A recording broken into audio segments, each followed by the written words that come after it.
Hey guys, today I'm going to show you how you can change the ink cartridges as well as the nibs on your Copic Multiliner SP pens. So what you're going to need is this little tool here. This end pulls out the nibs and this end pulls out the ink cartridges. And you can actually use a coin, it says on the back of the little instruction booklet that comes with it. But I think this would just be a lot easier, so that's why I got it.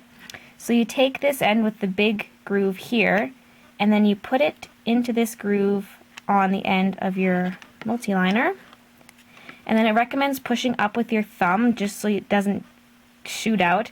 And when you first pull it out, it can actually be really hard to pull it out, so it's easy for me because I already pulled it out once just to practice, so it came out quite easily. And that's what the ink cartridge looks like. And then to replace it, the ink cartridge you replace it with depends on the size of your pen, because there's A and B. And A has thinner ink than B, and it's meant for the really fine tipped markers like the 0.03, 0.05, and 0.1. So I have the 0.1, so then I would need to use the A refill. And the reason is because the thinner ink flows better through the small nib, so it gives more consistent ink flow, I guess. But mine actually doesn't need to be refilled, so I'm just going to put in the same one. So all you would do is pop off the cap and stick it in. So once the cap is off, it looks exactly like this. So then you just push it back into your pen. Just clicks into place like that. And then I have some spare nibs here, because with the really fine tipped pens, I find you have to be really, really delicate when you're inking with them, or the nibs will split. Because that's what happened to my 0.1 multiliner, is I pushed too hard and the nib kind of split into two, like it forked itself. I don't know how to explain that, but I'll just grab one of these new tips here, if I can figure out how to get it out of the package. There we go.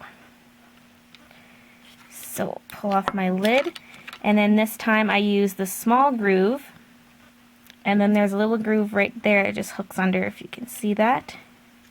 So you just stick it under, and again it says to use your thumb to push up so the nib doesn't fly out.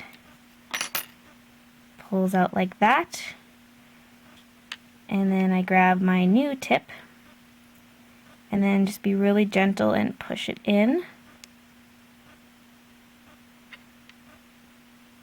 And then it can take a couple minutes for the ink to start flowing, but that's pretty much how you change it, so it's pretty easy. And if you want to know more about all the multiliners for Copics, like where I got all this information from that I just told you, is from this DVD here. It's Copic Multiliner SP Comic Illustration Inking Techniques. And it's actually really good. It tells you about all the different Copic multiliners, shows you how to take care of them, how to change the nibs, everything. And it even gives a demonstration on using it to ink a picture. So they actually ink this picture here you see on the front. And it also includes a little preview for the other DVD they have, which is the airbrush DVD, and it's actually a really good preview. It's just a shortened version. It shows all the steps, so you still get to see all the steps of how they color this picture here with the airbrush kit, and I don't know, it's really good. I like it. So I got this at Otakufuel.com if you're interested in getting that. So that's pretty much it. So I hope you guys found this tutorial helpful.